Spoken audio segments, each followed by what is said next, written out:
Hello, it's me. I'm back. We are back. And we're here with a banger.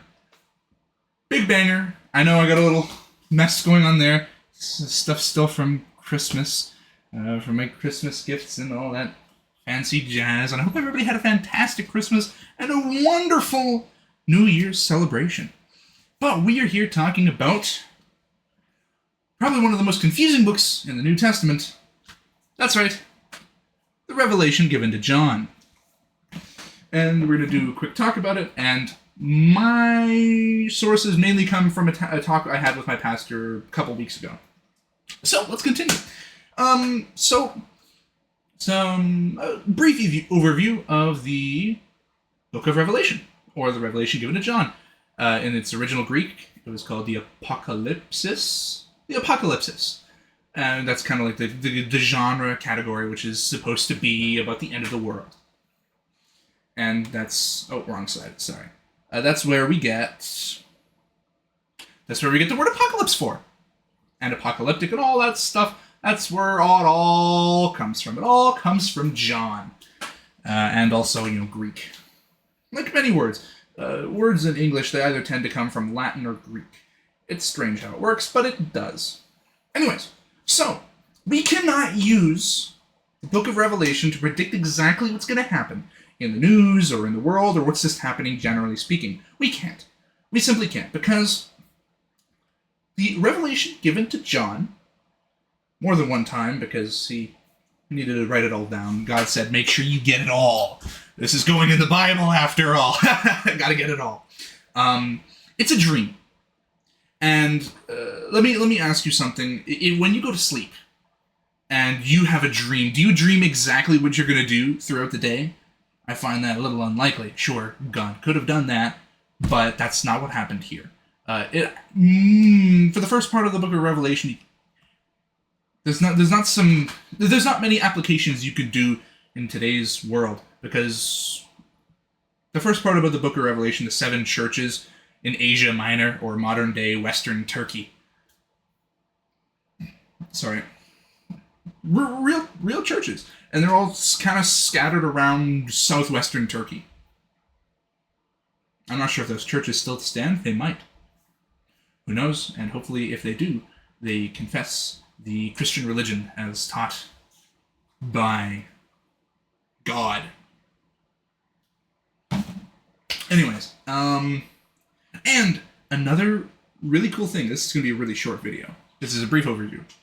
Another thing is, we know that John, the same person who wrote the Gospel of John, wrote the revelation given to John because of writing style. It's all in the writing style. John's writing style, he has a very Hebrew writing style, while the other New Testament authors, they had a more Greek writing style. See, the Hebrew writing style is something like a spiral.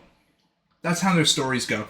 So when you're reading the Book of Revelation, it sounds like the world ends several times. But it doesn't. That's just Hebrew writing style. It's all in spirals until it gets to the end, which is Jesus comes back, God wins. That's all we need to know about. The spiral that kind of happens, that is of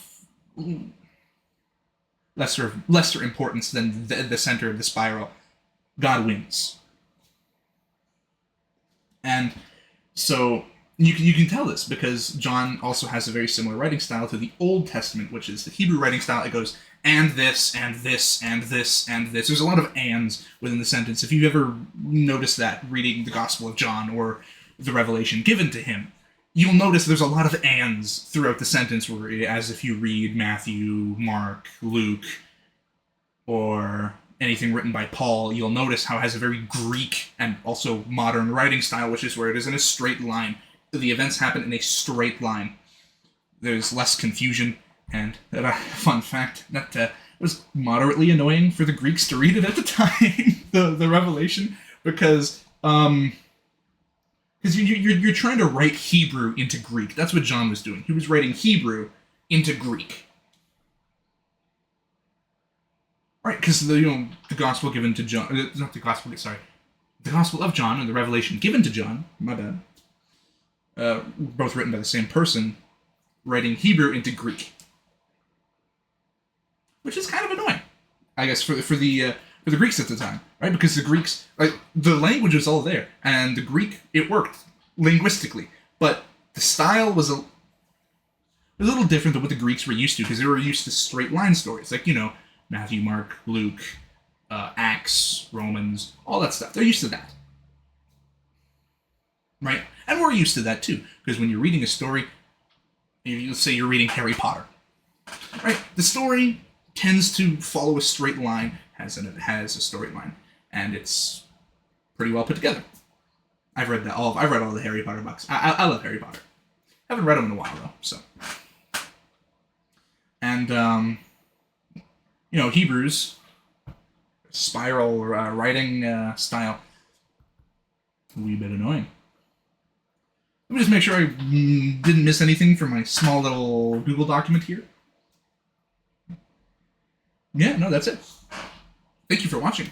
Love you guys. And I am really, really trying to have everything, to post more consistently, but I procrastinate too much, so I tried. But thank you for watching, and have a fantastic rest of your day, and God bless.